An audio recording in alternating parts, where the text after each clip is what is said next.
Welcome to Counterculture-Wise, a Stormcat production, with your hosts Melanie Hope and James Monis.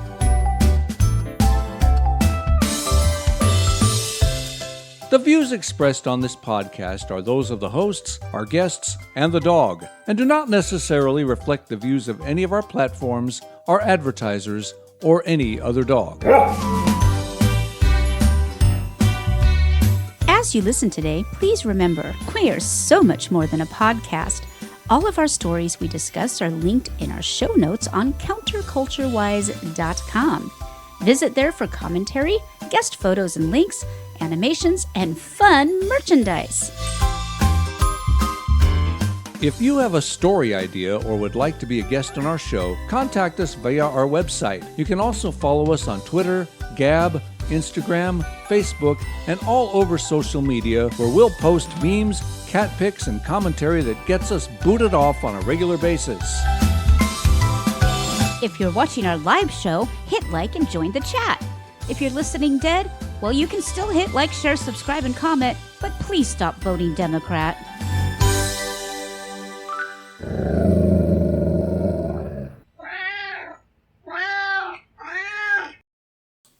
And with a Macamow intro, welcome to another fantastical Sunday evening with Counterculture-Wise.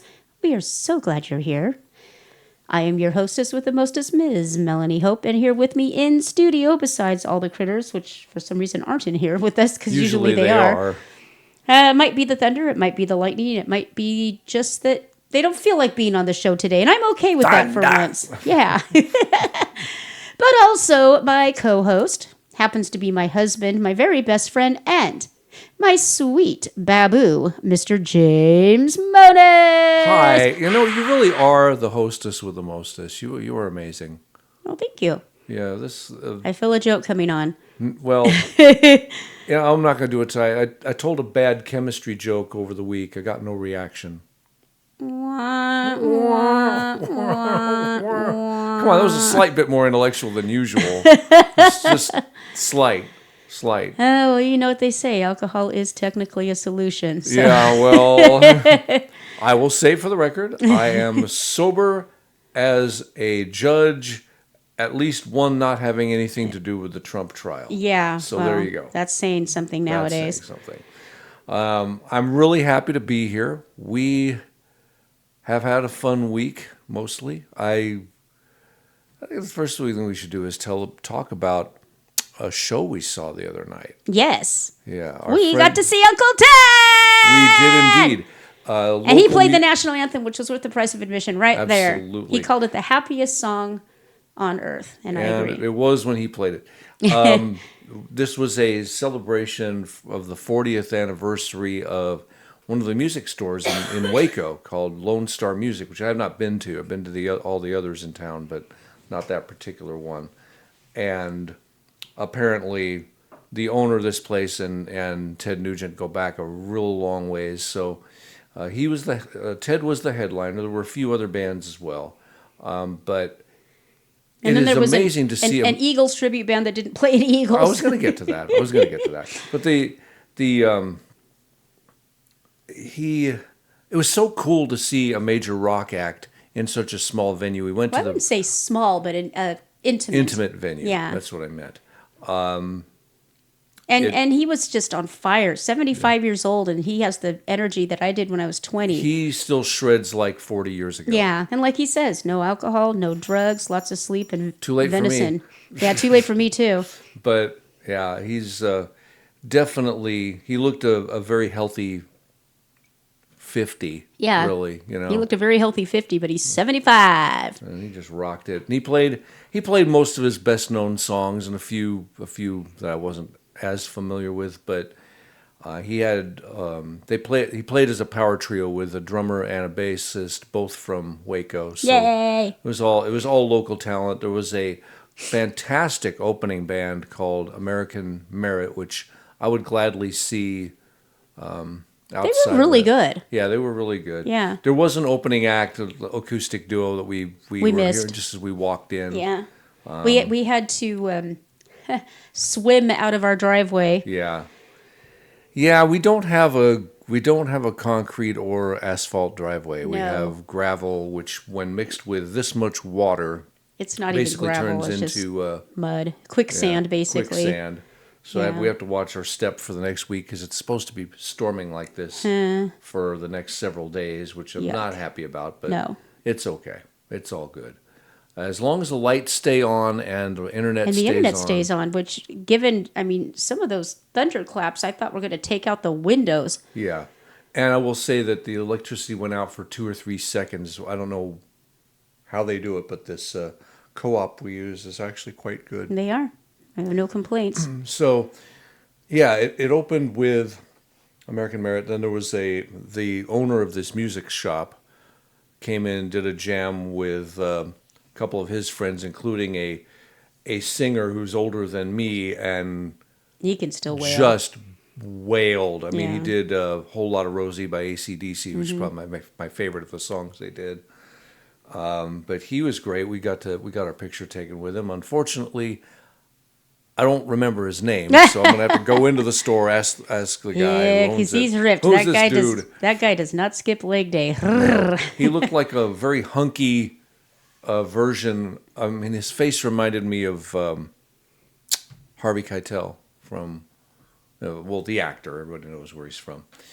And then that was followed by an Eagles tribute band. I'm not going to say the name of the band, but it's Okay, after I one. brought up Harvey Keitel, and he does not look anything like Okay, that. well, he reminded me of that. He's an old toothless dude. Okay, well, cool.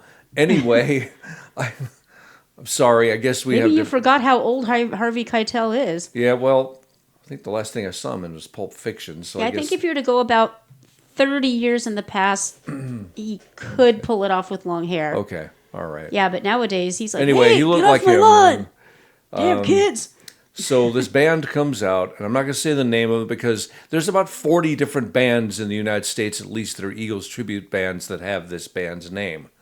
It's named Yeah, that's after one of true. their hit songs, one of their hit albums. We're not going to say which. I won't say which. I'm not going to give them the credit because despite They the weren't fact, bad, though. I mean, No, they were they good. weren't bad. Well, let me say why I didn't like the show. Okay, and it's a different reason from why you didn't like the show. Oh, okay. They were billed as an Eagles tribute band. Right. However, there's also a subtitle somewhere in the ad that said there was also going to be a Southern rock tribute band. We did not realize that they were the same guys and they were only going to play a handful of Eagles songs They and then played. go off They into- played two. They played like 2 or 3 Eagles songs, and then they played a couple of. Well, they played two Eagles songs, and they played one Joe Walsh song and- after dissing him and No, calling- they didn't. Oh, it wasn't Joe Walsh. It was I'm getting to that. sorry. Way over here, being quiet. Being quiet. Every week, folks. Don Henley. Henley, yes, He yes. did "Heart of the Matter," which is my favorite Don Henley song. By far. Eagles or solo, by far. But like you said, he said, well, even though Don Henley is a brass pole or something that rhymes with that. Yeah, that's exactly what he And said. I'm thinking, okay, Yeah. it's well documented that he can be a bit of a jerk. I understand that. But when you are up on stage, presumably making money by singing the guy's songs, Yeah. chill on that. Reminds me of when the replacement singer for Jeff Tate and Queensryche said a few disparaging things about Jeff Tate. I'm like, dude, he's your bread and butter. Shut up Yeah, already. seriously. So, and he just Ain't seemed, no Journey frontman's ever done that, man. They get on their knees for Perry. Yeah.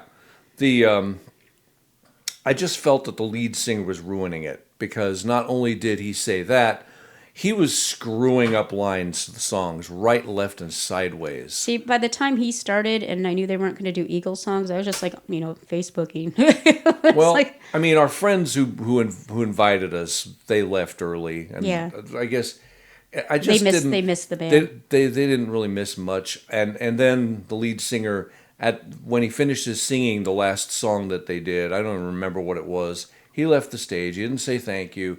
They didn't take a bow with the rest of the band or any of that other stuff. And the girls, they had backup singers that were girls, and they were both really good.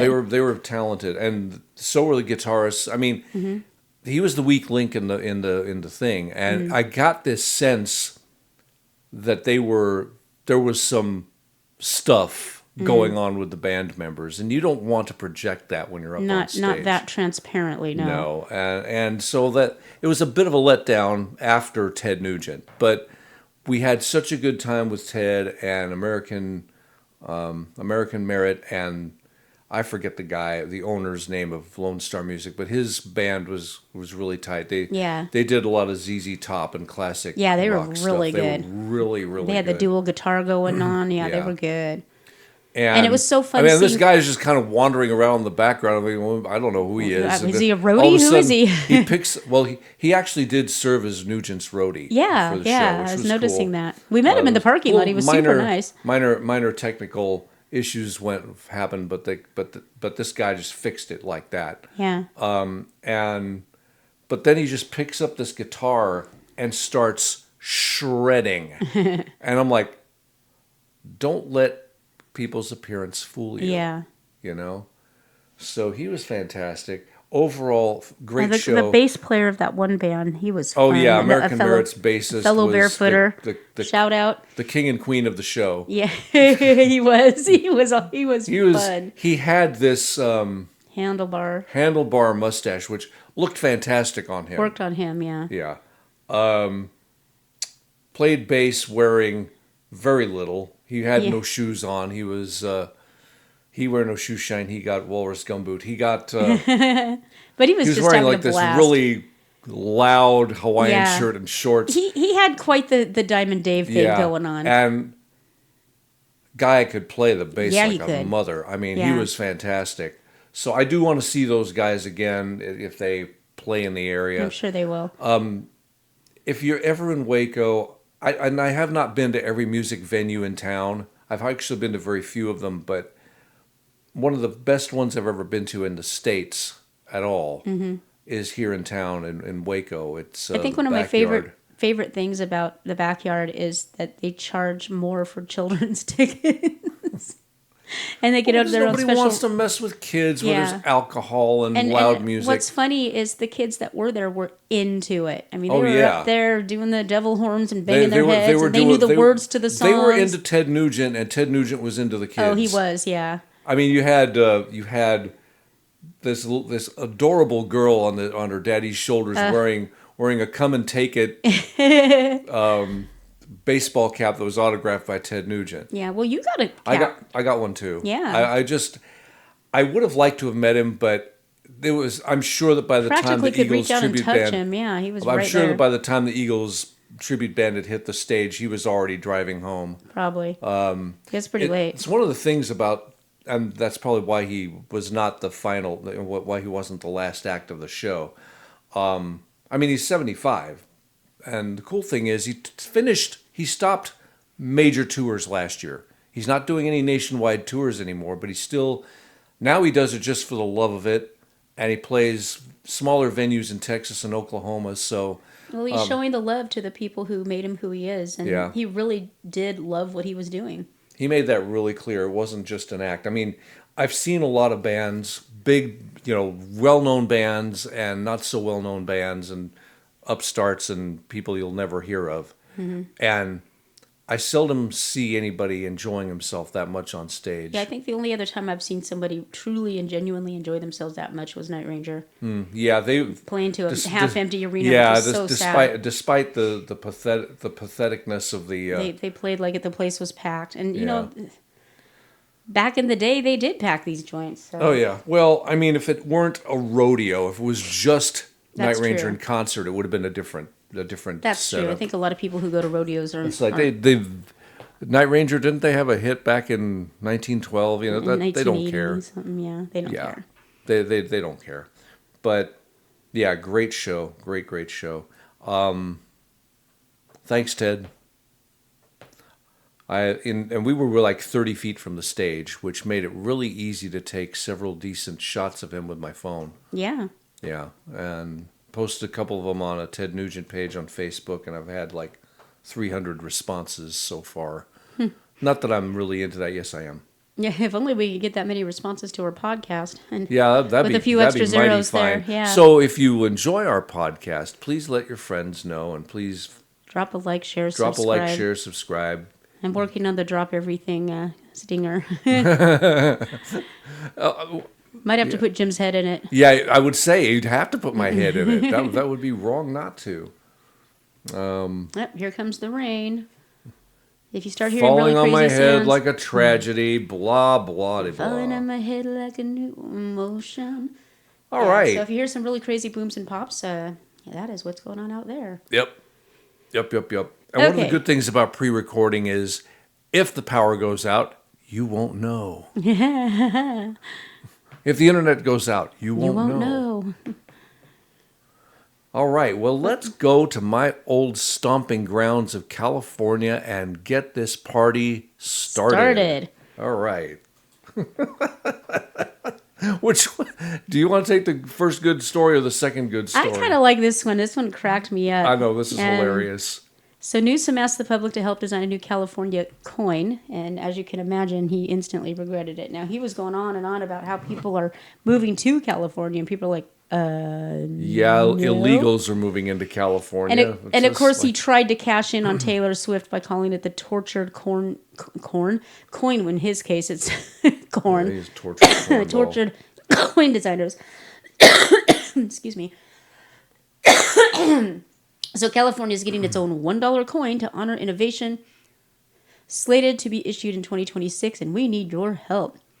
What is a California innovation you'd like to see featured on the coin? Send ideas to that address, which you can see on I mean, some of these are absolutely brilliant. So it's going to be part of the U.S. Mint series that salutes innovation in each of the 50 states, and it's the kind of idea that can generate a lot of positive reaction. But Newsom probably didn't love the response.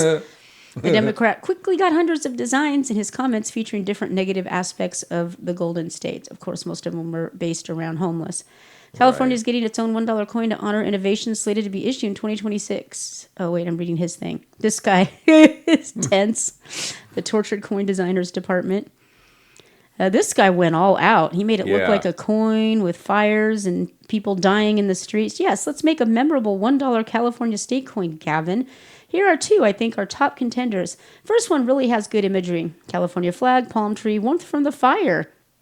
Right next to the the forest fires. Maybe just edge the California flag closer to the fire to catch a spark. And, of course, the second one is homeless people. Let's see if I can bring this in a little bit more.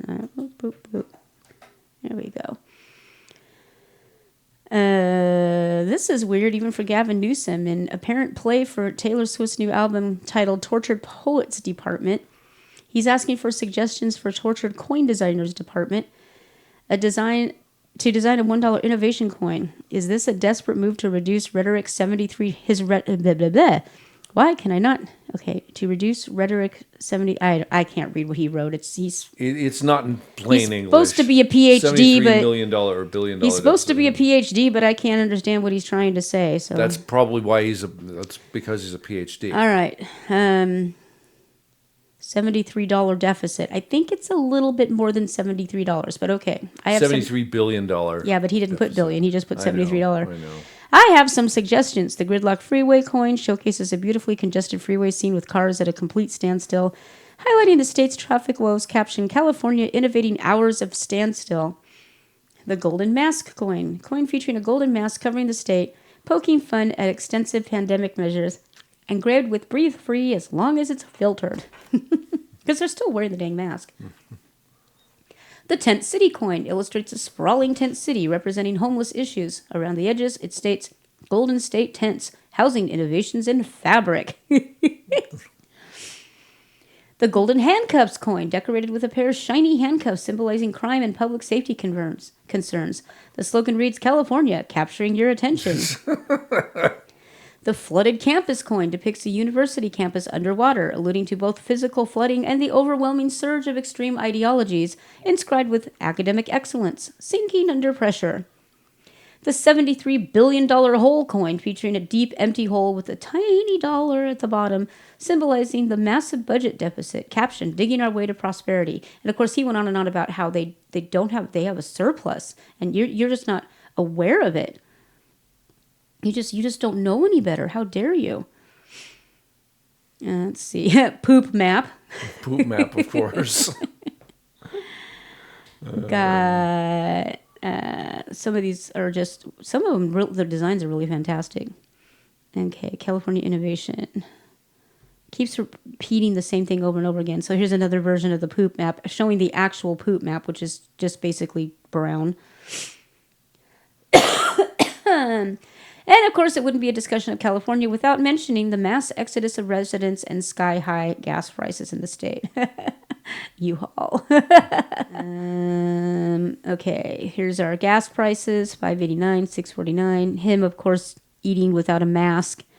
Him pretending like he's a porn star or something with his wife on a carpet in his mansion. And then him, of course, walking through his vineyard.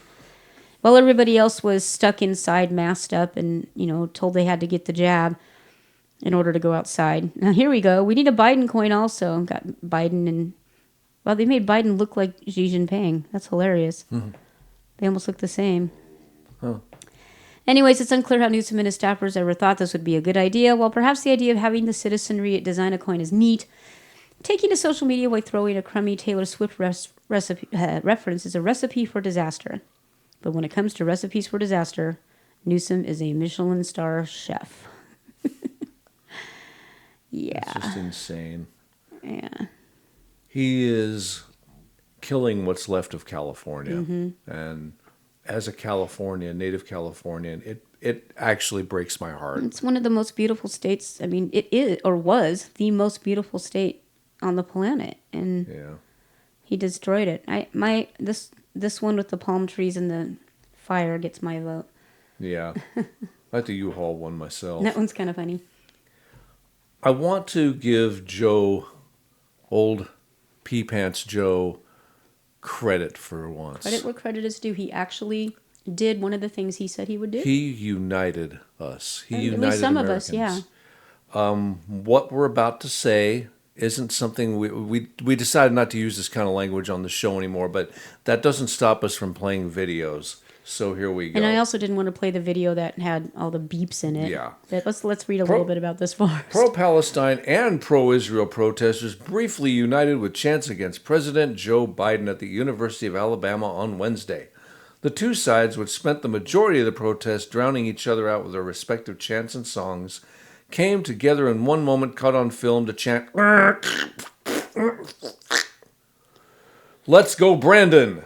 Yeah, that's right. Let's go, Brandon. And here's that video.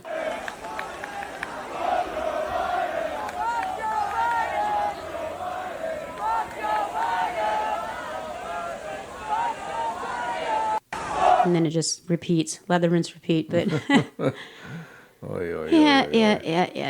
In the video, which was posted to social media by the Crimson White editor-in-chief Maven Navarro, pro-Israel protesters could be seen waving U.S. and Israeli flags and chanting FJB, while pro-Palestine protesters on the other side of the university grounds could be seen chanting the same. While the anti-Biden chants created a brief moment of unity between the two sides, of course, they soon went back to their respective messages. Kill all Jews! No! Kill all Jews! No! The pro-Palestine protesters continued with other anti-Biden chants, however, including, "Hey Israel, what do you say? How many kids did you kill today? Hey Biden, what do you say? How many kids did you kill today?" They really have no ingenuity, do they? Nah, how many kids did he kill today? Protesters also chanted, "Ceasefire now, hey, hey, ho, ho, Lockheed Martin has got to go, and free Palestine," while pro-Israel protesters sang the U.S. national anthem. Look, free Palestine from what? They're not even a thing. Yeah, anyway. You can say they're not a thing, but apparently there's enough people who do believe it is indeed a thing. Dozens of Arab Muslim nations that they can go home, let the Israelites have their own one frickin' state that they've had for centuries, if not millennia. You just talk about colonizing. You just moved in and started killing them. They, at least for one moment, they were united in a common cause. They joined the rest of the world, except for the hardcore TDSers. Yeah. I don't even know how Biden has. Gee, do we really have to have 25% people holding up signs that say alone. Jews against genocide? I mean, Yeah. They're chasing down Jews. And what's really sad is 90% of these morons would be thrown off buildings in Palestine. Yeah, it's one of those things where, do you want to tell them? Anyway. They wouldn't hear. I'm going to go over a brief rundown of what's been going on with the hush money trial of President Trump. Alrighty. Hulk Hogan, hurricanes, and blockbuster recordings. A week in the review of Trump hush money. And Pecker, one of the crucial You just witnesses. wanted to say that. Well, I'm going to live up to your name. I guess don't change No, it. he was just the... He was nobody. He didn't even say anything. Yeah. Crucial witnesses took the stand in the second week of testimony in Donald Trump's hush money trial, which wasn't a crime and shouldn't even be in trial, including a California lawyer who negotiated deals at the center of the case and a longtime advisor to the former president, who probably advised him this isn't a crime, so nobody should care. And by the way, this isn't exactly how it was written. This is from ABC News, so you can tell certain editorial edits have been made to the... I think they figured that out. They can see the words. Jurors heard a potentially pivotal piece of evidence, a 2016 recording of Trump discussing a plan to buy a Playboy model silence, as well as testimony about the wrestler Hulk Hogan and hurricanes. Hey, brother! Literal and figurative.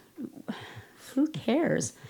Outside the jury's... Plus, it's an audio. How is that even... Those aren't even allowed in court. They're allowed here. Outside of the jury's presence, Trump was fined for running afoul of a judge's gag order, which is also unconstitutional. Additional sanctions could await the presumptive Republican nominee for president. He's already understand.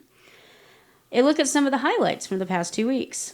Hope Hicks, a one-time Trump confidant who for years was central in his orbit, described in detail a seminal moment of the 26 campaign. The Washington Post's disclosure of a 2005 Access Hollywood recording in which Trump boasted about grabbing women's genitals without their permission. That is not what he said. He said that when you're rich, you could. Yeah. You it's not a lie. Which is an absolute fact. But for them to word it that way is absolute BS. Like I said, this is Disney. This is ABC. This is... This is completely changing American bamboozling what company. Actually happened. It's completely different because everybody thinks, oh, he went and grabbed them, blah, blah, blah. No, he didn't. He said, when you're this rich, you can. But they don't seem to understand the difference. Hicks acknowledged being concerned, very concerned, when a reporter reached out to her for comment before breaking the story. Meh. Had a good sense to believe this was going to be a massive story and that it was going to dominate the news cycle for the next several days. This is a damaging development. The recording made public just days before a debate with Democratic nominee Hillary Clinton is relevant to the case because prosecutors believe it helps explain the frenetic efforts by Trump and allies in the campaign's remaining weeks to try to suppress any additional harmful stories that might arise. What about Hillary paying for all this? Yeah. In fact, in the aftermath of the tape's release, Hicks said she asked Michael Cohen, Trump's then lawyer and personal fixer, to hunt down a rumor of another potentially damaging recording. There was no such tape regardless, Hicks said, but he sort of chased that down for me. How did he chase it down for you if it didn't exist? He looked to see if there was any such thing that was rumored, but he didn't find it. But he did put in the effort to find it. It's not well written. The immediate impact of the Access story was such a big, loud yawn, Hicks recalled, that it took attention away from an actual storm. Hurricane Matthew was dominating the news cycle when Hicks was contacted about the forthcoming story that didn't last long. The Access Hollywood tape pushed the hurricane off the news? Prosecutor, what's his name, asked. Yes, Hicks replied. Okay. I guess I don't watch enough news because I just heard him say, oh, I'm rich and famous enough that I could do this. And I was like, yawn. Yeah, that's right. He's not wrong. Trump may be a criminal defendant, but an element of his defense came into view this past week when one of his lawyers suggested Trump might actually have been a victim. Attorney Emil Bove implied during a notably tense cross-examination that his client had been effectively targeted for extortion by Keith Davidson, a crucial witness and the lawyer who negotiated hush money deals for two women, porn actor Stormy Daniels and Playboy model Karen McDougal. At least they didn't call her a porn star. Yeah, I'm pretty sick of that because she wasn't. Yeah, nobody's ever heard of her. Claiming to have had sexual encounters with Trump, Trump denies it, and so does Stormy. Yeah. Bove name-dropped a gaggle of celebrities he suggested had been coerced over the years into paying Davidson's clients eye-popping sums to suppress harmful videos or stories. Among them was actor Charlie Sheen, whom Bove said Davidson had extracted sums of money from. Davidson took issue with the word extract, but he said he had been involved in, quote, valid settlements, end quote, with Sheen. Cool. So why are they valid and these aren't? Just putting that out there. Davidson also acknowledged that he had faced an FBI investigation but was never fully charged for allegedly attempting to extort Hogan to head off the release of the professional wrestling star's sex tape. That's right, brother! I would not piss off Hulk Hogan. No, I would not. In 2016, Bove suggested Davidson was well-versed in the concept of squeezing celebrities such as Trump. That's exactly what happened. You did everything that you could to get as close to that line as possible in these negotiations without crossing it, right? Bove asked. I did everything I could to make sure my activities were lawful. Wink, wink, Davidson said. The prosecutor's key witness, Cohen, has yet to testify, and Trump might never at all. But their voices were played in the courtroom in perhaps the most vivid piece of evidence so far. Prosecutors played aloud a September 2016 recording that Cohen made of himself briefing the then presidential candidate on a plan to buy McDougal's silence with a $150,000 payment. That's nothing in his world. Yeah. McDougal was prepared to come forward with her account of an extramarital affair with Trump, a disclosure Trump and his allies were determined to prevent in the final days of the election. What about all the things that the three-letter acronyms hid during the next election? Oh. Why do we not get to talk about those? Yeah. What do we got to pay for this? $150, Trump can be heard saying at one point. Yeah, he's probably sick of it because probably millions of women pay them, get pay them, shut get them off them of my up. back. Yeah.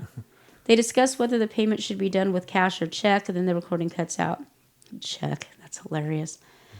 How about Bitcoin? There you go. Through the existence... Do you take third-party checks? Though Though the existence of the recording surfaced in the summer of 2018 and has long been known to the public, its disclosure to the jury was a dramatic moment meant to establish that the hush money payment was done with Trump's knowledge. Ooh. Still not illegal. He appeared visibly irritated as the recording was played. he appeared visibly irritated to be there at all. Oh, I would too. Come And on, as far that's as so him, stupid. getting sleep and farting, I hope he's eating beans and cabbage all night and he's getting a nice rest and snoring. Like I want it to be like the campfire scene in Blazing Saddles. Yeah, is what I want. yeah. That's what and I enjoy want. your sleep, Mr. President. The recording was hardly the only time when Cohen surfaced in court over the past week. When he did, it was generally in a negative This is my light. favorite part because Cohen's such a weenie. He is a weenie. David said in his introduction to Cohen, came in 2011 when Davidson was told that he needed to return an angry call from Cohen over a blog post related to Daniels and Trump. Davidson said Cohen was described to him by Daniels' talent manager as, quote, some jerk, end quote, who have been very, very aggressive and threatened to sue me. Some jerk. When Davidson called Cohen and introduced himself, I was just met with like a hustle barrage of insults and insinuations and allegations. That went on for quite a while. Of course it did. Davidson also recounted a memorable phone conversation with Cohen 1 month after the 2016 election in which the Trump attorney sounded depressed and despondent and complained about being passed over for a role in the new Trump administration. Golly, I wonder why. He said something to the effect of, Jesus Christ, can you expletive believe I'm not going to Washington? David described Cohen as saying, after everything I've done for that expletive guy, I can't believe I'm not going to Washington. I've seen that guy's expletive so many times you don't even know. I don't think ass is an expletive, but okay. The uncharitable characterization, unless he said something else. I can only think of the word. Yeah. The uncharitable characterizations may help Trump's team in its efforts to undermine Cohen's credibility, but they also could help prosecutors distance themselves from Cohen, subtly indicating to jurors that he is not a teammate, but rather someone who simply has information. And not even good information at that. God. Cohen's such a weenie. A side issue throughout the trial is what to do about Trump being Trump. He repeatedly has... Did ya not know who you were suing? He repeatedly has misaligned witnesses and suggested bias on the jury. Ya think? All despite a judge's gag order meant to bar him from verbal tirades against key players in the case, which is illegal. Trump was assessed a $9,000 fine, which would change our lives, but is nothing to him. Yeah. You need a steak that costs that much. $1,000 for each of the 9 separate gag order violations that the judge identified, which is basically how they prosecute him for everything. Oh, you wrote this letter on this line, and it's the same letter on the next line and the same letter of the next line. So 400 indictments later, prosecutors later requested an additional $4,000 penalty for what they said were additional breaches of the order. Yet it remains unclear what, if anything, Judge Han M. Merchant can do in the event of continued violations. Now, is this the guy whose daughter is an anti-Trump protester, or is that the other judge? I think it's the other judge. Okay. But I don't Merchant know for floated the possibility of jail, an unprecedented outcome for a former American president. And you also don't go to jail for saying mean things about somebody under an illegal gag order. That's just not a thing. You don't go to jail for contempt of court. Nobody's ever gone to jail for contempt of court. Give me a break. This would also risk inflaming Trump's base as he pursues the presidency and would further upend the 2024 White House race. He goes to jail, he's president. Mm-hmm. Not even close. It won't even be close. I think people who are Democrats and never Trumpers would be voting for him at that point. Yeah, absolutely. Yeah. Jailing your opponent, that's some Nazi stuff right there. That is some serious that's Central some Stalin American stuff right third there. world crap, Yeah. yes. Which he's already doing. Yeah. Trump's attorneys insisted he needed some leeway to be able to respond to relentless criticism, including from witnesses, and that his candidacy means he's the subject of nonstop news media coverage. It's Trump. And he should be allowed to defend himself. These people are saying awful things about him that are simply not true. Merchant seemed, this article right here said something that wasn't even true. Multiple times. Merchant seemed unpersuaded, but jail for now at least seems to be no one's desired outcome. Because each of these statements was made before the court held the defendant in contempt for violating his order 9 previous times, and because we prefer to minimize disruptions to this proceeding, we are not seeking jail, Prosecutor Chris Conroy said. But he added, the court's decision this past Tuesday will inform the approach we take to any further violations. Yeah. Shut up, you big boob. Okay, let's head on into my favorite. Counterculture-Wise is proud to present News of the Weird and Wonderful. Here are your hosts, Melanie Hope and Jim Monis. Okie dokie. Okie dokie. Memories all alone on the... Lord Andrew Lloyd Webber says he was so traumatized by the movie adaptation of his musical Cats that he got a therapy dog. Listen, everybody was traumatized by that crap. Yeah, I'm glad I didn't watch it. Despite boasting an all-star cast with names such as Dame Judi Dench, Idris Elba, Sir Ian McKellen, James Corden, Rebel Wilson, Jennifer Hudson, and Taylor Swift, Cats was a box office disaster and won 6 Razzie Awards, including Worst Picture at the annual ceremony, which honors the worst of cinematic failures. It's unsurprising, therefore, that the 76-year-old legendary composer and impresario chose a canine over a feline for a new I pet. don't blame him. There wasn't really any understanding of why the music ticked at all. I saw it and I just thought, oh God, no. It's the first time in my 70-odd years on this planet that I went out and bought a dog. So the one good thing to come out of it is my little Havanese puppy, Beetle variety. We got pictures of... So pictures of Taylor Swift as Bumblearina. Bumblearina. Yeah. Phantom of the Opera hitmaker has also successfully used the Tom Hooper directed flop as an excuse to have his pup travel with him on a flight once. I wrote off and said I needed him with me at all times because I'm emotionally damaged and I must have this therapy dog, he explained to the publication. The airline wrote back and said, can you prove that you really need him? And I said, yes, just see what Hollywood did to my musical Cats. Then the approval came back with a note saying, no doctor's report required. Yeah. I mean, the costumes were, terrifying. Yeah. And the CGI. And just the preview, the trailer alone had me saying absolutely not, ever. No, never, ever. absolutely, Nay, never, ever. Absolutely. All right, one of my favorite All animals. right. So just for the record, they have been found. This is our old stomping grounds in Washington State. Law enforcement officials said the public in Washington State came together Sunday to take a rare hazard off the roads, runaway zebras. But despite successfully corralling 3 of them after they burst loose near North Bend on the eastern outskirts of Seattle, one is still on the run, NBC News reported, but it has since been caught. Trooper Rick Johnson, Public Information Officer for Washington State Patrol District 2 in King County, our old stomping ground, said 4 zebras got loose on I-90 near the North Bend exit. That is not a safe place for them to be. No, it's not a safe place for people to be. Yeah. He said the animals escaped while their owners stopped to secure their trailer. What? That's some really bad trailer securing.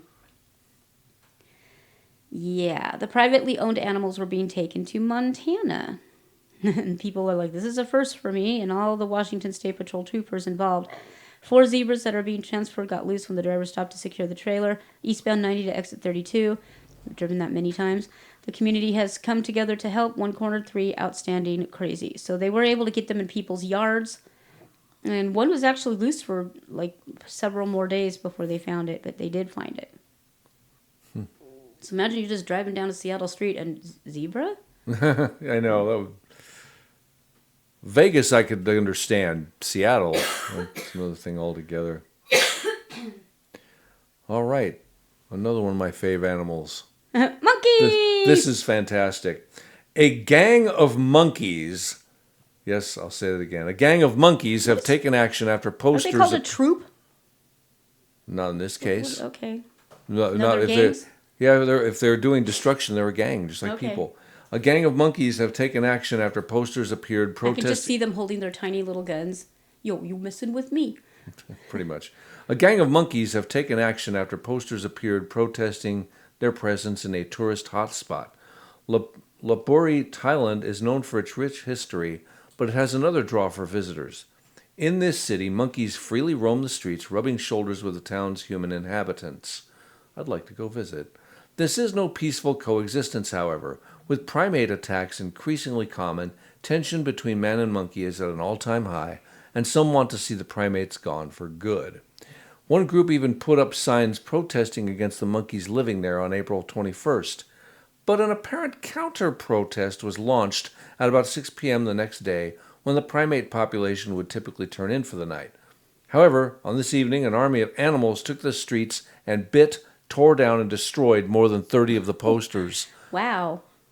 Monkeys ain't dumb. No. Local I didn't know they outlet... could read, though.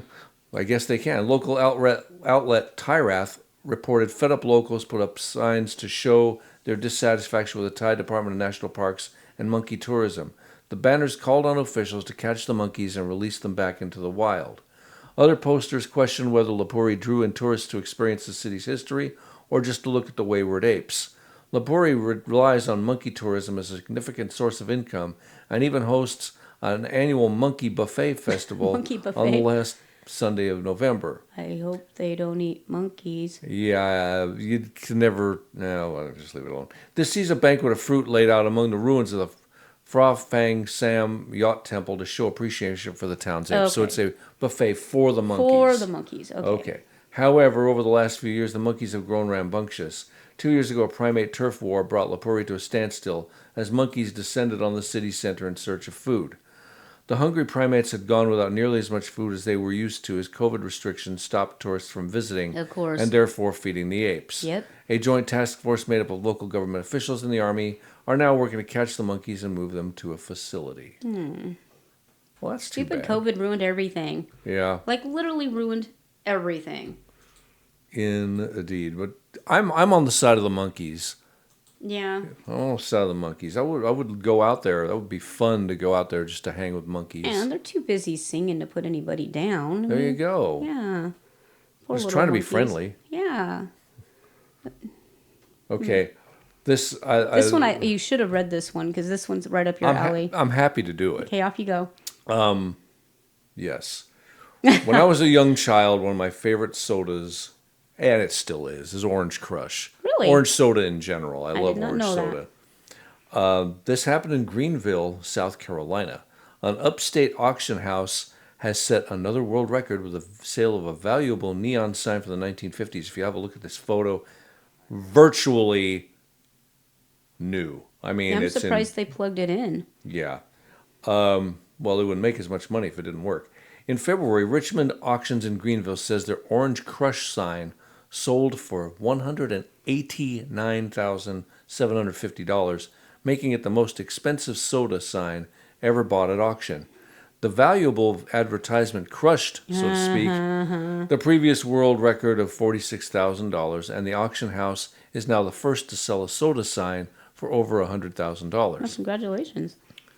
Richmond Auction says the piece was found in immaculate condition inside an abandoned storage unit in New Mexico. I wonder if that was one of those Pickers TV shows. I love that show. Yeah, I love American Pickers. Richmond Auction says the piece was found in I just said that, didn't I? Yes, you did. Founder Jordan Richmond says the sign was still in the original shipping crate with original shipping tags. See, that's why I'm attached. surprised they plugged it in. You got to imagine this sign has made it nearly 100 years and has never been taken out. Richmond, who doesn't have any idea what math is, said. Mm-hmm. No one had the thought, well, I'll just take it out and throw it on the wall. It truly is a time capsule. Manufactured in New York, the shipment was to an Orange Crush bottling company in Wisconsin back in the 1950s. Richmond says he has over 10 years of experience in the antique advertising business and has a passion. I do too for this stuff. Automobilia, gas, soda, oil, and other collectibles. Mm-hmm. I just don't have the money to do this. Yeah. I just got back from a 14-day stint in California just looking for stuff, and I've got a guy right now in the Midwest, Richmond said, so it's really time and energy that we put into it. It's a passion. Founded in 2020, Richmond Auctions specializes in investment-grade antique advertising with an emphasis on Petroliana and Automobilia collectibles. Last fall, Richmond Auctions set another world record when they sold a gasoline sign from the 1920s. For $1.5 million. This reminds me of something that happened when I was in high school. I don't know if I've ever shared this with you or with our beloved listeners. Okay. We were at a Christian summer camp in high school, a whole bunch of us, and it was a hot day, and there was absolutely nothing available to drink except one person had a refrigerated can of, it was either Orange Crush or Sunkissed. I think it might have been Sunkissed. Not so important, but they decided to auction it off. My friend, and this was in 1981, 82, bid $26 for that 12-ounce can of soda because he was so thirsty. They didn't... Okay, but there's water. Was there? There was no water. You were in the middle of the desert with no water at all? It wasn't the middle of a desert, but there wasn't any water available at the moment. Oh, wow. So, well, yeah. I guess you don't need But I'll money bet in that the was woods. the tastiest orange drink he'd ever had. I'm still friends with him on Facebook. That's hilarious. I think I'll bring that. I think I'll just message him and let him know about that. Yeah, send him this article. That's hilarious. So, yeah. All right, heading on into more wonderful than weird. Well, this is all pretty wonderful so far. Yeah, actually, yeah. It means a little weird. Except for the monkey monkeys beating people up. This one's interesting, but I have mixed feelings on this. Okay. So Finn the cat was age 2 when he disappeared from his home, and was recently reunited with his owner 12 years after going missing. He was found just 2 miles from her home. Wow. It's 2 miles away. Finn was age 2 when, okay, they said she, and now they say he. So, Finn, blah, blah, blah, blah. Her vet. I'm going to go with she. I think that's a she kitty. Okay. Finn was age 2 when she disappeared after venturing, how dare you misgender the putty tat, venturing out for her usual evening adventures in Barnstaple, Devon on December 2011. Her owner, Michael Watkin, they changed it back and forth, searched nearby streets for Finn, put up lost pet notices, posted leaflets through the doors, and reported her missing, but did not receive any news.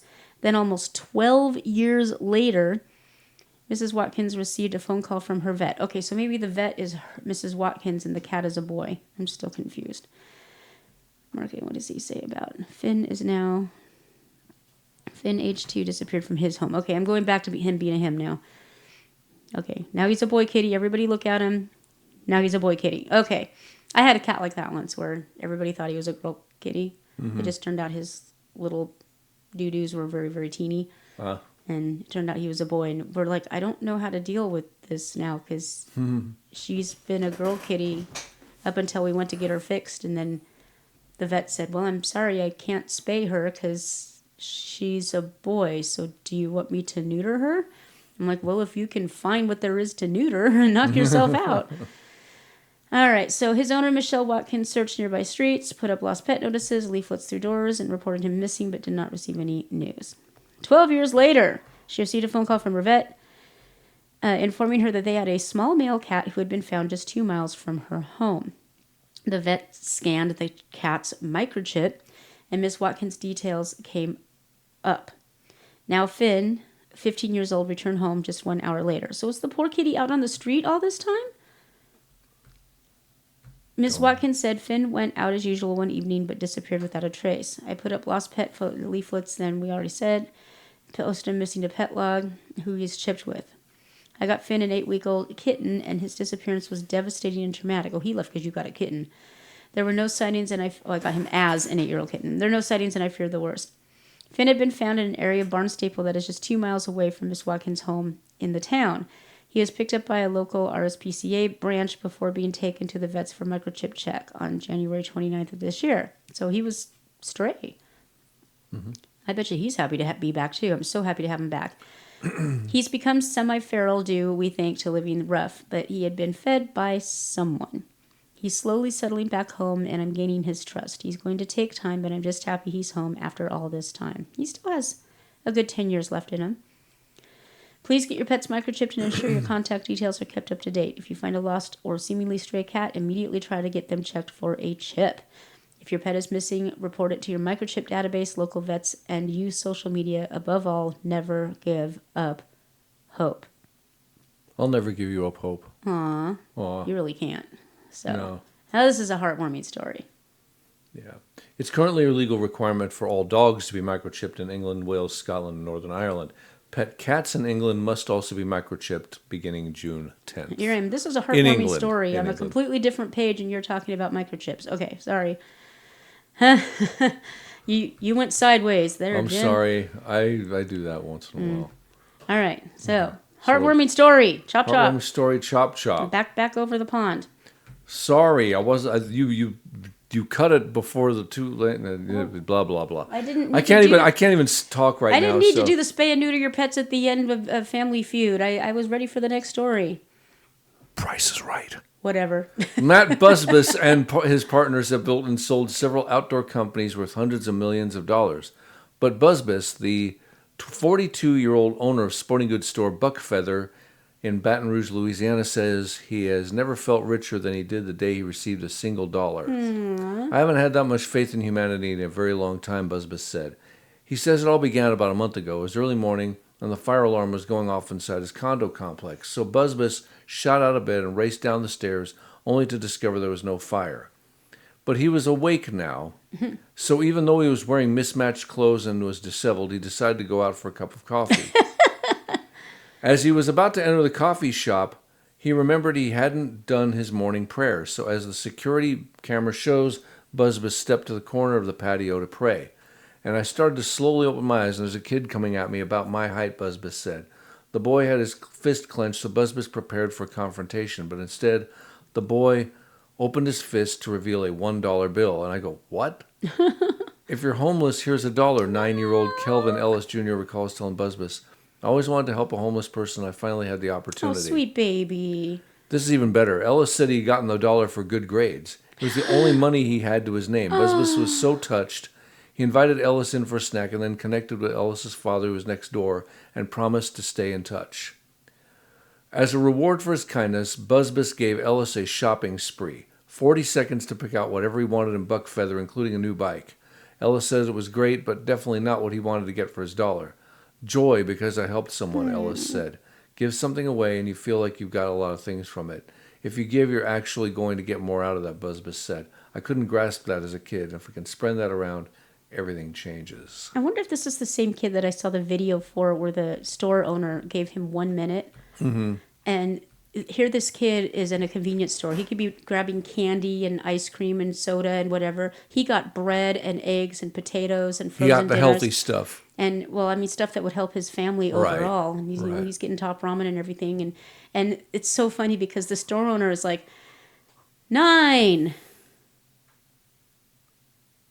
8, Because he sees what's going on. You know. 7. He got down to 1. He was like, 1.5, 1.25. This kid. What a cute story. Well, folks, that is all the news of the weird and wonderful. And now it is time to head into the wicked.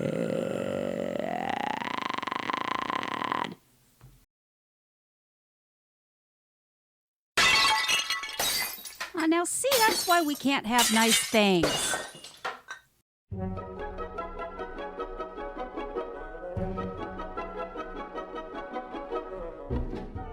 Hello. Are you stuck with Obamacare or really cheap insurance from your tightwad employer? Are you unable to find a quality dentist in your area who takes your crappy dental coverage? This is where Accidental comes in.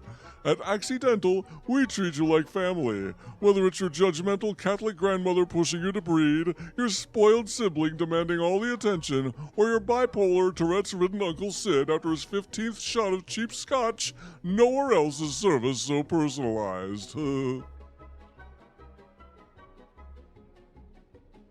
Welcome to Accidental. Do you have an appointment? No, I woke up this morning with a... Can't you see how busy we are? Couldn't you have at least called in or visited our website first? Well, no, I just woke up with a toothache. All right, that's fine. Please have a seat and fill out this form with your insurance information. You do have insurance, right? Yeah, it's dental insurance through Medicaid. Of course it is. Just return the form when you're done and we'll get to you when we can, all right? Okay. Thanks. Yeah, whatever. Welcome to Accidental. Do you have an appointment? Well, yeah. Don't you remember me? Should I? Well, I was the second one here today. Yeah, and? And I turned in the paperwork an hour ago? I'm still sitting here. Do you have any idea when a dentist can see me? I'm taking time off of work for this, and I'm going to have to put in time this weekend to make up for it. As I just told the last guy, we're busy. One of our dentists called in an early tea time, and the other one is at lunch. But it's only 9:15. Lunch, breakfast, she signs my paycheck. I'm going to let her call it what she wants, all right? Now please take a seat. We'll get to you when we can, all right? All right, I guess. I need another beer. Welcome to Accidental. Do you have an appointment? No, but I'm paying out of pocket. Well, a gracious good morning to you. We'll take you back right now. Hey! May I take your coat? Please take a seat in our VIP room where you can help yourself to a soft drink or herbal tea while you fill out the forms. Here's the remote to the big screen and a lap blanket to ward off the chill. It's a pleasure to have you here. See? Exceptional customer service, completely personalized to your insurance, individual needs. Beyond our hospitality, the quality of our dental care truly stands out. Good morning, madam. I am Dr. Von Riegelbieser, dentist extraordinaire. I can assure you you are in good paws with me. Wait a minute, you're a cat? A most astute observation, my good woman. Of course, if you feel that strongly against my species, you can wait until the other dentist gets back from lunch. I'm not against your species. Look, I've been waiting a long time. Let's just do this, okay? That's the spirit. Maisie, if you would get started on the patient, please. Your hygienicist is a Papillon? That's right, and a finer one you will never find. Look, I'm not speciesist, but I don't know how I feel. Ow! You won't be feeling either way about anything in a moment. What was that for? I don't need anesthesia. Please leave the medical decisions to us, madam. But I just came in for a whooping cleaning. Good heavens! Did you hear that, Maisie? I think we stepped in just in time. Do you have the gas ready? Gas? I don't need gas.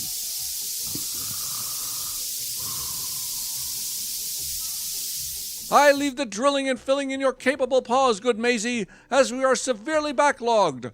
Onward and Edward to our next patient. Good heavens, madam, what happened to your upper jaw? You pulled all my upper teeth out. I did? Of course you did. Don't you remember? I must admit, my good woman, that it's been a flurry of activity lately. I have hardly had time to sit down for a bowl of kibble, lo, these many past weeks. Yes, I know you're busy.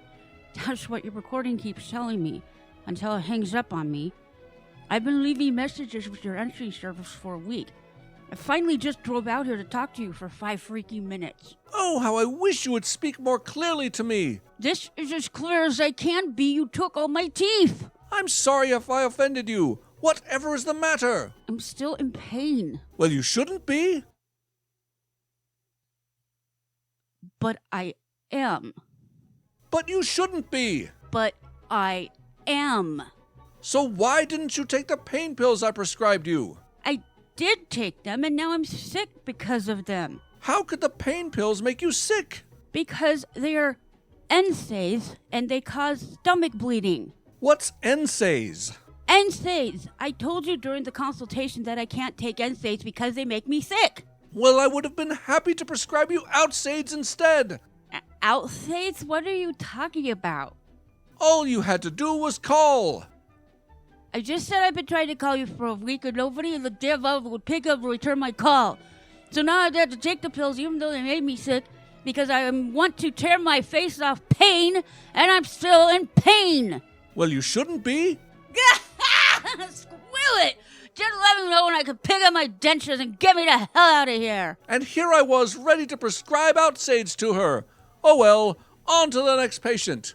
I wonder why they call our customers patients. As far as I can tell, they aren't showing any patience at all. For fully customized service, call Accidental when you are desperate for dentistry but can't muster the moolah. If we treat you right, it's accidental. Right, good stuff. The sad thing is, that's based on a true story. Yeah, true, true indeed. Like, not even lying. That's literally based on a true story. Okay, well, we decided we'd play an oldie but a goodie because this next one is a little bit terrifying. If you Yeah, a little close to home for the Melanie a little Hope. close to home for the Melanie Hope. Oh, dear. Yikes. A 40-year-old Turkish man can consider himself lucky to be alive after having a dental implant screw pushed all the way into his brain cavity by an overzealous dentist. And okay, I'm looking at this, and how did he get it so dang far?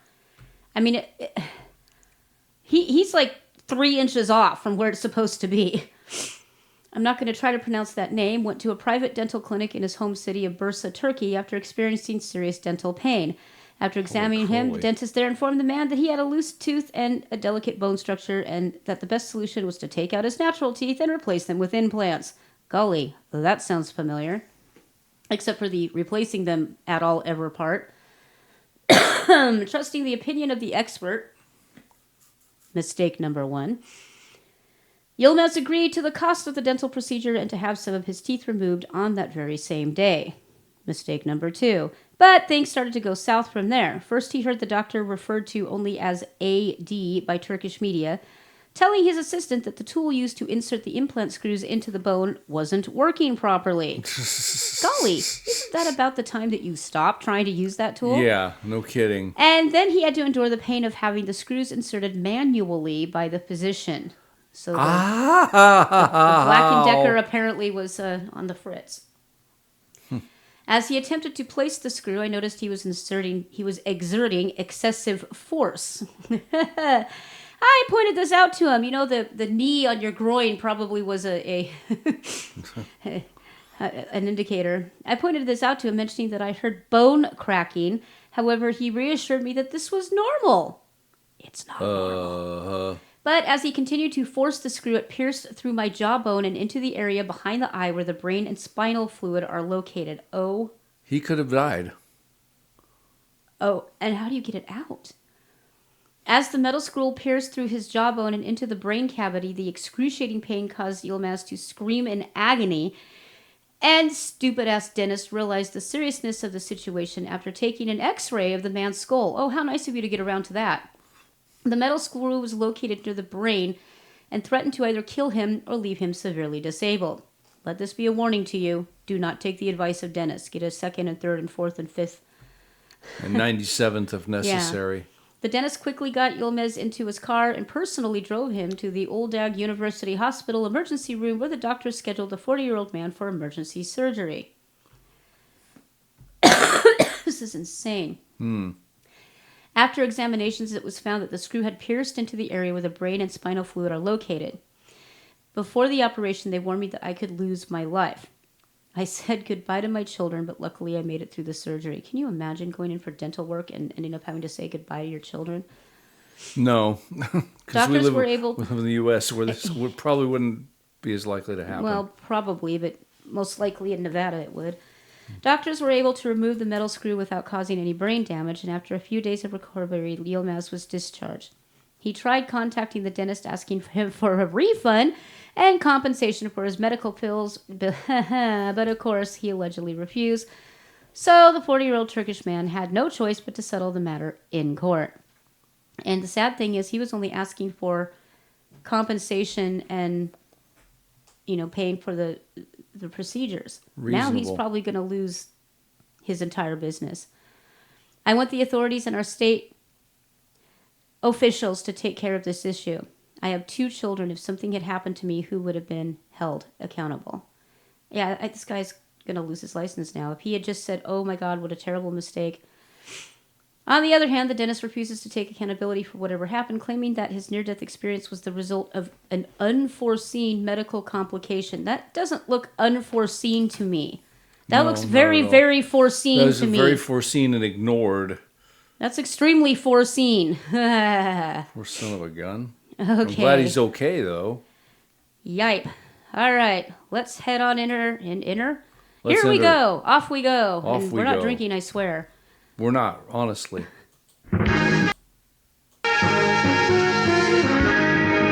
This is not Bubble Waters. It is no longer 2020. But this is your new abnormal.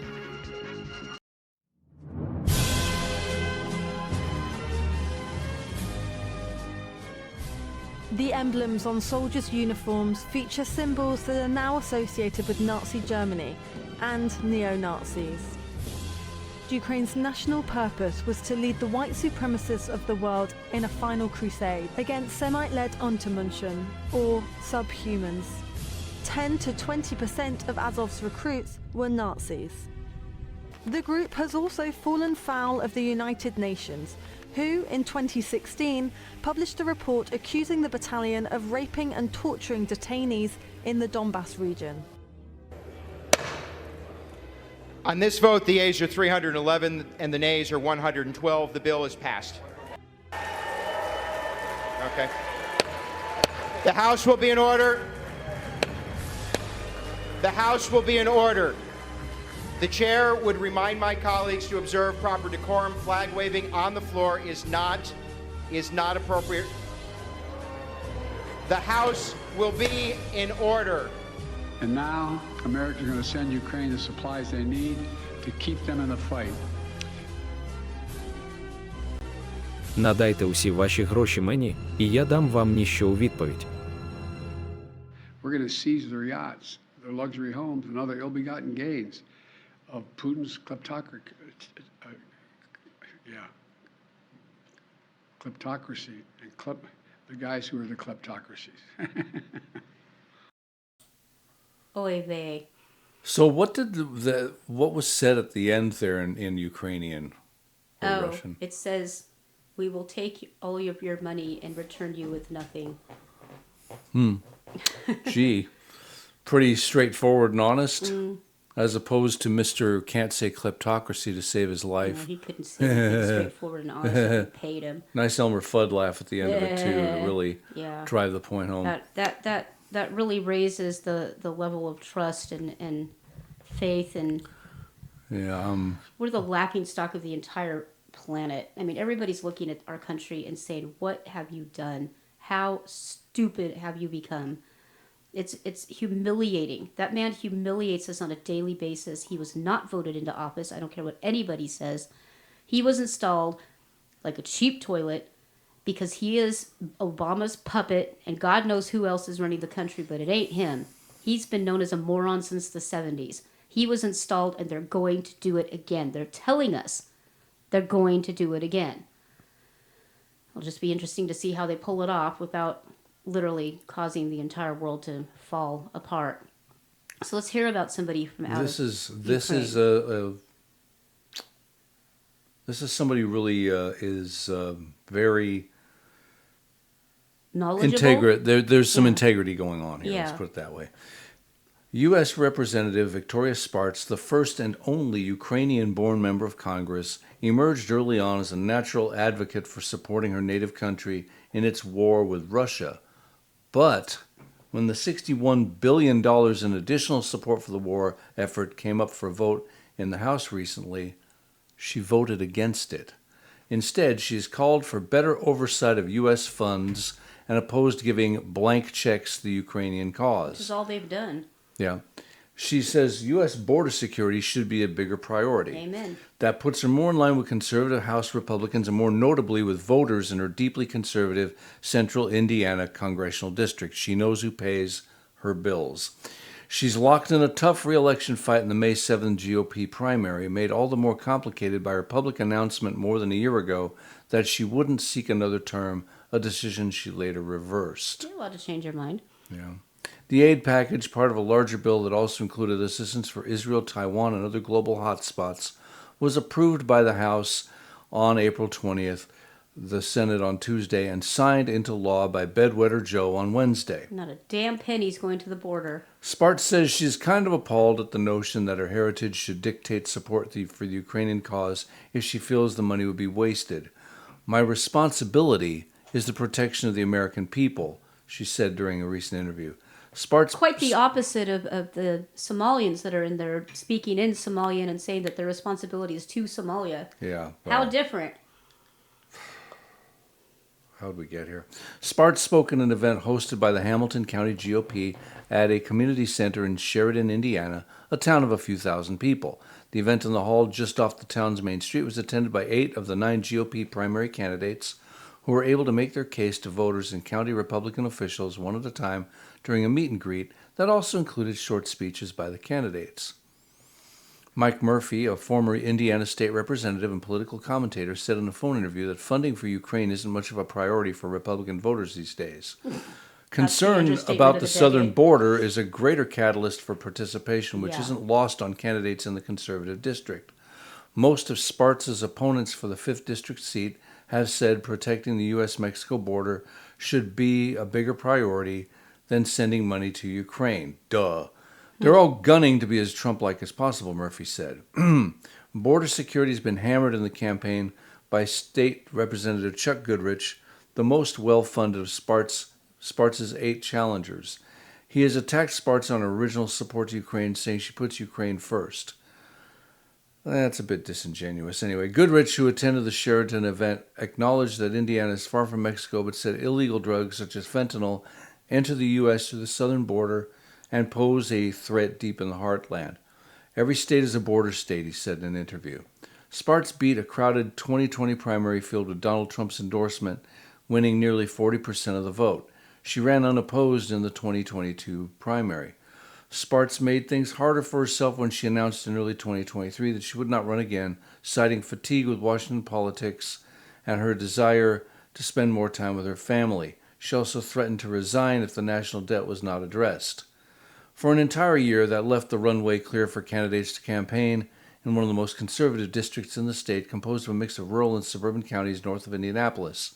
Trump easily took the district in 2020 and was redistricted to further favor Republicans that same year.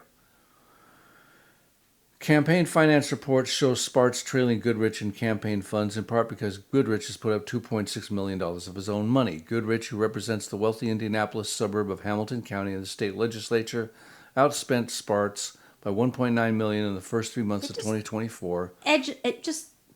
galls me that it's the amount of money they're spending, not whether they're a good candidate or will do the job. Now, we live in a corporate oligarchy, and has loaned his campaign a total of $4.6 million, according to reports. Sparks entered the final weeks before the primary with $134,000 of cash on hand compared to Goodrich's $1.3 million. Trump has not made an endorsement in the 5th District this year. He's been ambivalent about aid to Ukraine, saying the war would not have happened if he had been president, and that any support should take the form of loans rather than grants. Duh. Even with Sparks' short campaign runway, she retains the advantage of incumbency. She has accused Goodrich of cozying up to China and labeled him Republican in name only. Oh boy, same crap, different state. Yeah. With Trump's Republican nomination for the presidency secured, turnout is expected to be low. Sparks, 45, immigrated to the U.S. in 2000 after meeting her husband from Indiana on a train in Europe. She started as a bank teller, later taught as an adjunct faculty member at Indiana University's Kelley School of Business, and owns farm property. After a long-time state senator retired before the end of his term, Hamilton County GOP officials selected Sparks, who was involved with the county party, to fill his term in 2017. She served 3 sessions in the State House before her election to Congress. In an emotional news conference in 2022, Sparks called Russia's invasion of Ukraine a genocide. She described bombings her grandmother and friends in Ukraine had witnessed. Later that year, she began to criticize Ukraine's leaders, including President Volodymyr Zelensky. In the Sheridan interview, Sparks said brave people are dying for freedom in Ukraine, but accused the Ukrainian government of corruption. Yes, don't say. During her speech to voters, Sparks made no mention of the war in Ukraine. Instead, she framed the stakes of her re-election as a fight against party hypocrisy, saying some of her fellow Republicans act like socialists.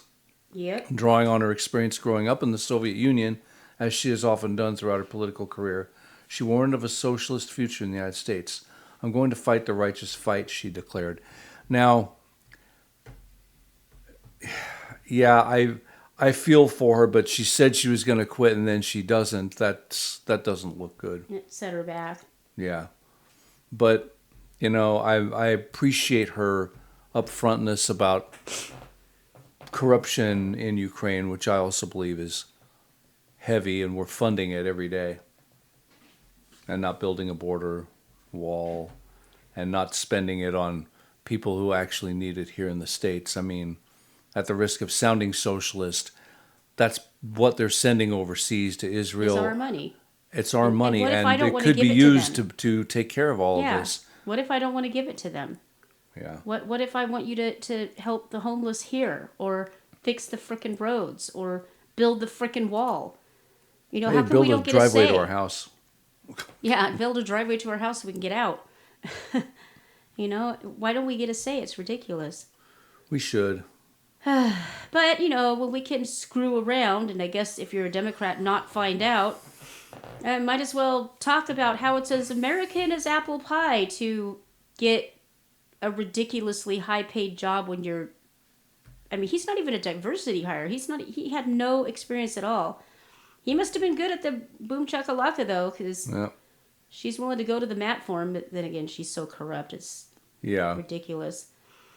So Nathan Wade, the former Fulton County special prosecutor involved in the election interference case, which is rich given how much election interference happened on the other side, proven over and over again, against former President Donald Trump, spoke out for the first time Sunday since resigning from the case after a public disqualification battle with his relationship with District Attorney Fani Willis.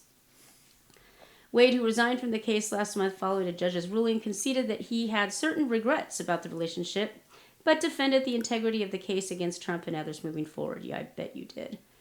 Workplace romances are as American as apple pie, Wade told ABC News' Lindsay Davis in an exclusive sit-down interview. Why? Why do we care about this loser? Why is he getting interviews? He's just a boy toy. He's nothing. Why are they treating him like he's serious? He's literally just a sex toy.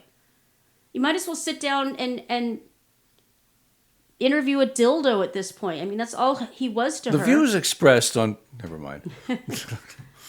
It happens to everyone. It happened to the two of us. Yeah, and then she put you in ridiculously high-paid positions that you weren't qualified for.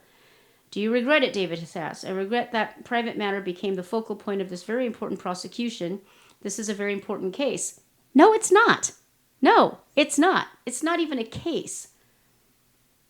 I hate that my personal life has begun to overshadow the true issues of the case. No, that was the true issue of the That case was the there, true Wade, issue of the baby. case. Anyway. You both should have recused. You both should have been dismissed. More of the interview is set to air on ABC's Good Morning America on Monday morning. I don't care. Seriously, I'll go interview a dog toy and it'll probably have more interest than this guy. Wade's resignation from the case came hours after Judge Scott McAfee declined to outright disqualify Willis because she owns him, and we knew that, and he needed to recuse himself, but ruled that either she or Wade must step aside from the case due to a significant appearance of impropriety. How about a significant act of impropriety stemming from their romantic relationship that occurred while they were prosecuting the case? Now America has to think about these two uglies having sex. Oh, God. Talk about bumpy uglies. Could they get uglier? Oh, my Just God. look at her. I mean, ugh. And you know he wasn't banging that because he fell in love with her. You know he was banging that because she was paying his sorry black butt. I'm sorry. Disgusting. Willie and Wade testified the relationship began in early 2022 and ended the summer of 2023 after she was hired for the case in November 2021, but that turned out to not be true. Asked by Davis if he thought putting the relationship on pause until after the case is over, given democracy is on the... No, it's not. I am so sick of people saying, oh, democracy is on the... This is not democracy. This is a kangaroo court. Wade conceded that he did, but that the feelings are so strong. Much too strong to let it go She's my now. sugar mommy. She's my sugar mommy. Absolutely, absolutely. I'll concede that could have been an approach, said Wade, who was to return to private practice. But there again, when you are in the middle of it, these feelings are developing, and you get to a point where the feelings are so strong that you know you want to do things that are none of the public's concern. Normally, it wouldn't be. Both married, you scumbag.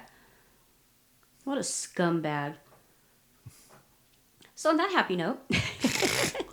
Yep. Happy notes. Well. Anything you want to add? No, just that this is so... And I mean, it's not strictly a left-wing thing, but it's a political thing where these people think they're above the law. It's politicians, rich people, and athletes.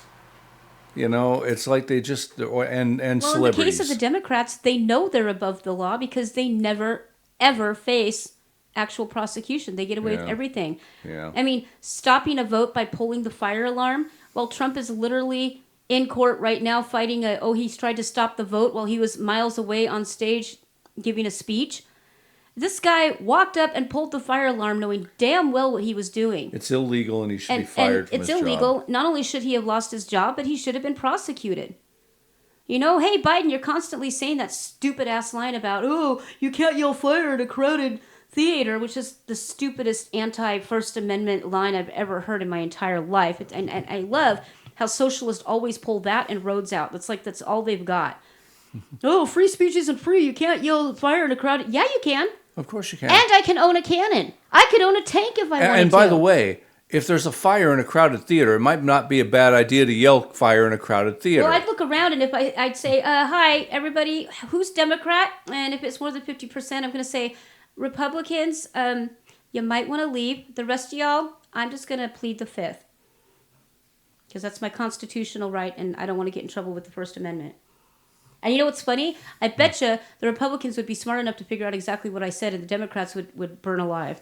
Not that I wish that on anybody. No, we don't.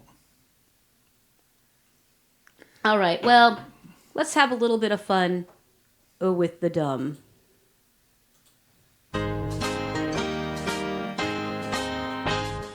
Ever had a day you felt so stupid, lacking a brain?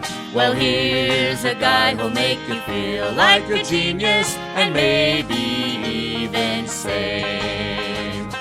All the world loves to laugh at losers as often as they can. Here comes another chance to chuckle. Here comes the Florida man. I think I was laughing at the end of that. It's way too fun of a video not to. I gotta tell you, there's just something really special about Florida, apparently. Apparently. A police officer in Coconut Creek arrested Coconut Creek. arrested an accused burglar on Monday after he asked for help while running away from one of his victims. Okay, let's try that again. Running away from one of his victims, Wait, he asked what? for help. Authorities say Terry Jennings... I need a map. I'm already confused. You won't be. Okay. After this episode of Soap. Authorities said Terry Jennings, 24, of Pompano Beach, ran up to the police officer asking for help as the officer was sitting in his vehicle at a stoplight. The officer quickly determined he was running away from a resident after the resident found him trying to break into his home in South Creek, officials said. That is the closest to Chris Rock I've seen without it actually being Chris Rock. Police searched Jennings and found multiple items in his pockets that he could not explain. Authorities said the items had been stolen from a car left unlocked in the area. A woman came forward and told police she caught Jennings on one of her surveillance cameras trying to get into her car, but it was locked.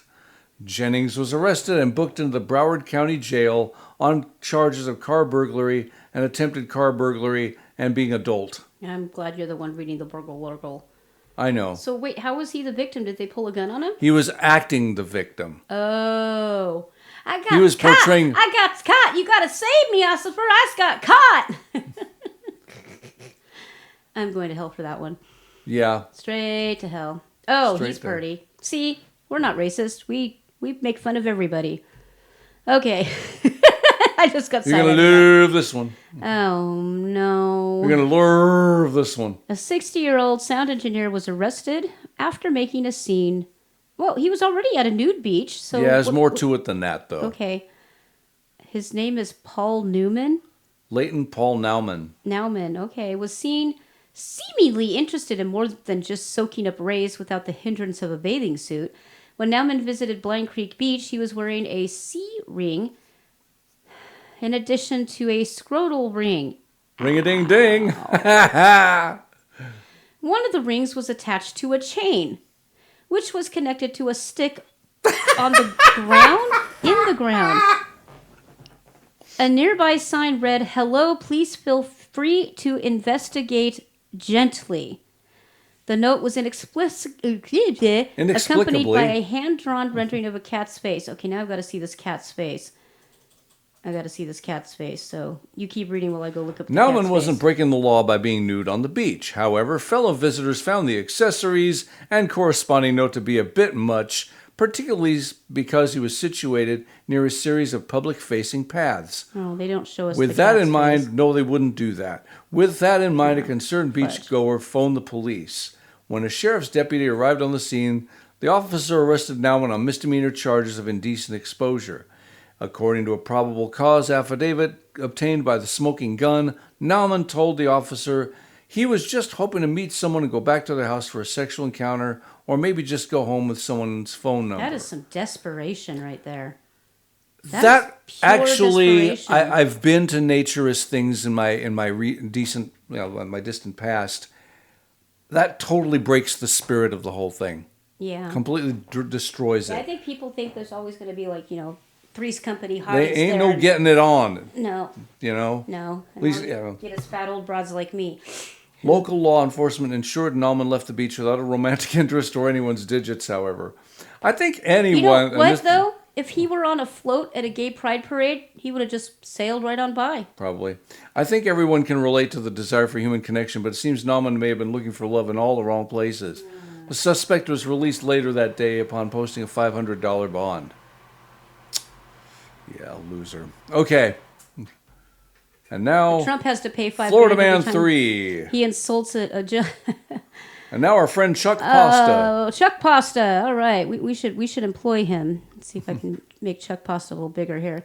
A Florida man is accused of tossing pasta with pasta sauce. Now, see, that's where he crossed the line. Yeah. If it was just pasta, that'd be one thing. But the sauce, That's over the top. All of a sudden, I want pasta. At another driver striking him with the food through his open window after becoming frustrated with glaring headlights, according to officials. I'm on his side on this one. If I had pasta, I'd be throwing the glass bottle. Nolan Goines, 46, was arrested and charged with simple battery.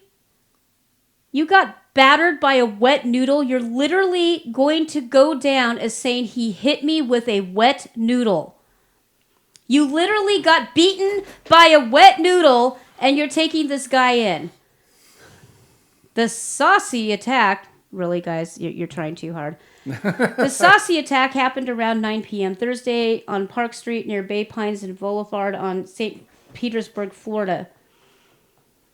According to an arrest affidavit from the Pinellas County Sheriff's Office, the road rage incident folded when Goines became enraged because of glaring headlights. But it doesn't say if they threw the pasta at somebody who was glaring their headlights in him, or just randomly ticked off. It says he allegedly threw pasta with sauce through his passenger window and hit a man who was driving in another vehicle. Okay, well, see, now you committed pasta side. The victim was not injured in the pasta attack. Well, yeah, dude, you literally got hit with wet noodles. Although he likely became covered in sauce on his arm, leg, and torso, according to the affidavit. Pasta mata for some people, I'm telling you. Now we're going to need a license for pasta. Deputies later found Goins with pasta stains on the right sleeve of his shirt. He was taken into custody. Okay, so the guy who wanted people to explore his wang got out on a $500 bond, but a guy who hit somebody with a wet noodle, he has to pay a $1,000 bond? Florida's weird. Yeah, Florida's weird. All right. Well, that was a short Florida man, but I think it said a lot.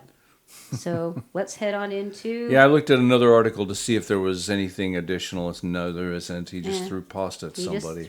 So somebody's whining that they got hit by a wet noodle. I would never throw pasta at somebody. I'd put it in my face. Yeah, you'd throw it at yourself first. Yeah.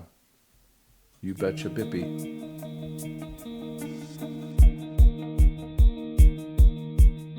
Here on Counterculture Wise, we may rant, we may rave, but most of all, we go against the current culture because we believe, to the core of our beings, that humans are good and the world is an amazing and beautiful place. At the beginning of our show, we give you news of the weird and wonderful, but that is just the tip of the magnificent iceberg that is our world. We now present news of the wonderfuller.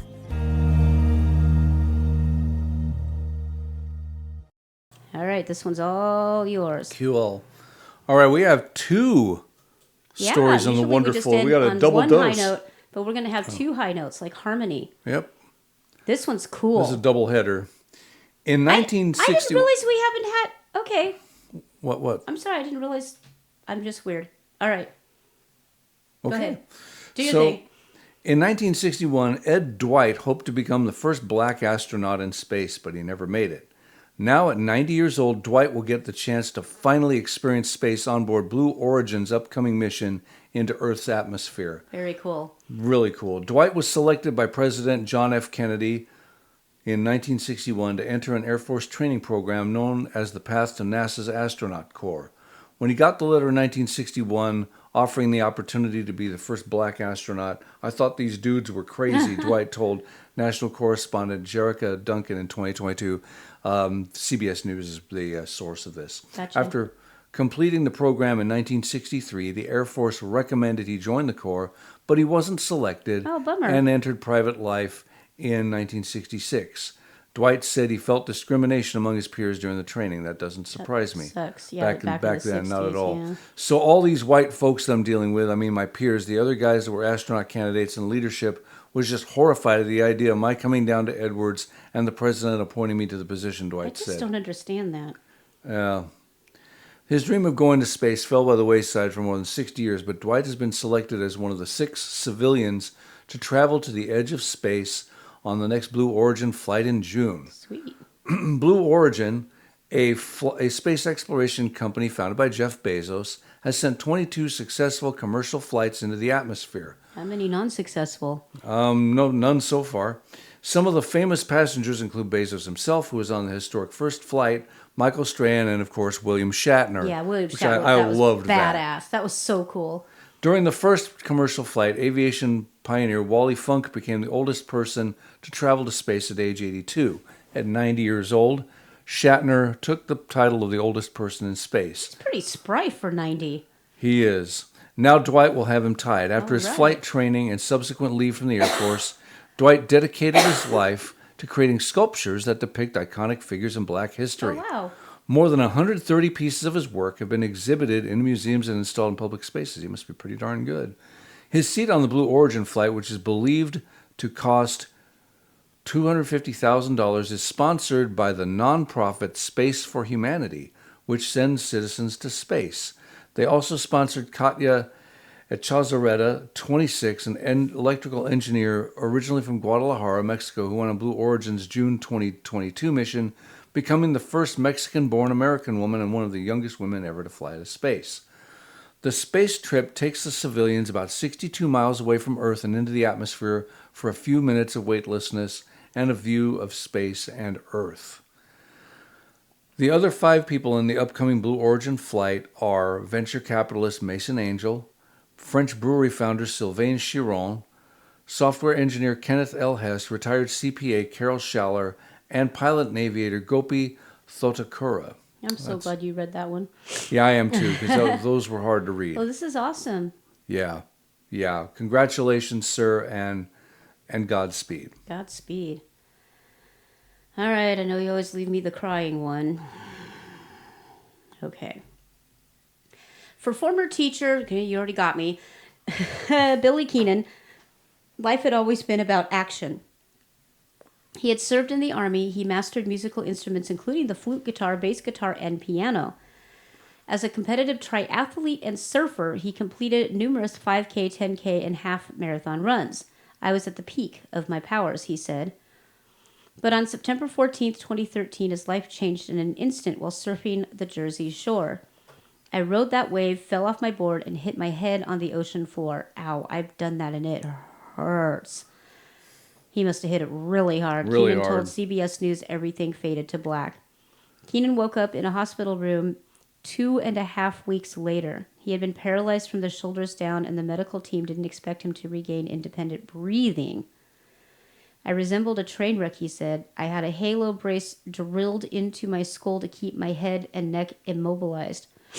I had a trach tube doing my breathing for me. Oh, that must be terrifying.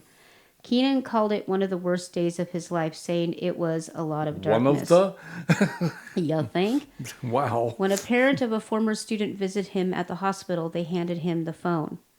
It was NYPD Detective Stephen McDonald. McDonald had survived a shooting in 1986. He eventually forgave his assailant, but he too was paralyzed. He became a public speaker preaching the importance of forgiveness. That day, he had advice for Keenan. At a recent talk at Berkeley College, Keenan recalled what McDonald had told him.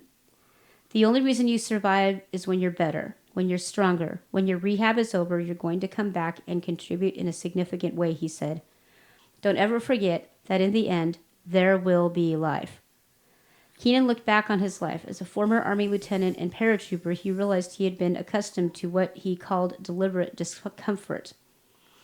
I was challenging myself, but positively, when times were good, never knowing that I would need those times, that evidence of resilience when everything went wrong.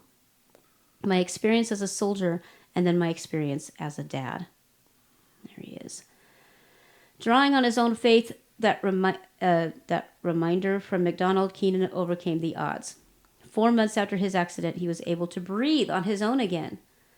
If you look at the picture, you would never think that the guy was going to be able to breathe again. And it's amazing he lived. You would never think that the guy was going to be able to teach again. In 2015, Keenan went back to teaching, but later retired. When McDonald died in January of 2017, Keenan decided to start helping others just like McDonald had, by becoming a motivational speaker. With the energy I have left, I have to be there as a steward and as a light for inspiration, the human family finally said. He published an autobiography in 2023, The Road to Resilience, the Bill Keenan story, and is already working on his next book. a new coming-of-age story called I Am Iron Man. Keenan believes that on that day in the hospital, McDonald delivered him a message from God he needed to hear. I've come to realize that conversation, those words, were not coming from Stephen. They were going through Stephen. I truly believe he was the messenger from God to save a terribly lost soul. Wow. I wonder how much further he'll get. I mean, if he wasn't meant to ever breathe again, I wonder if he'll... I mean, we've got so many advances now that officer just never would have seen. Yeah. Well, just praise to God for people like Detective McDonald and our friend Mr. Keenan. Praise to God. Yeah. All right, folks. It's been a whirlwind of fun. We will see you next week. Bye.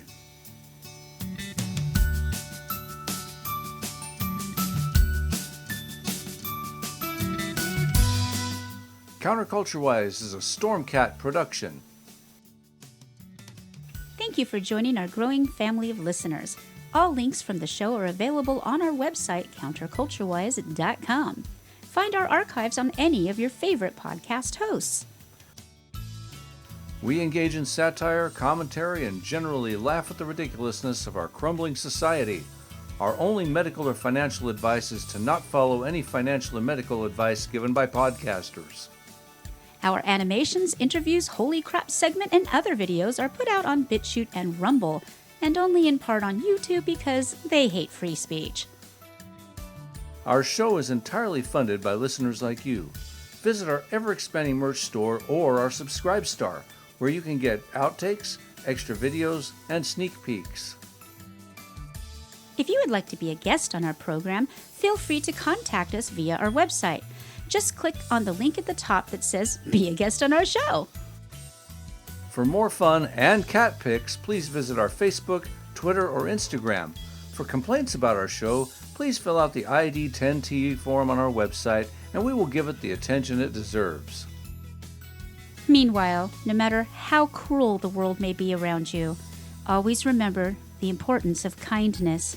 Be kind to each other, be kind to animals, and be kind to yourself. See you next week.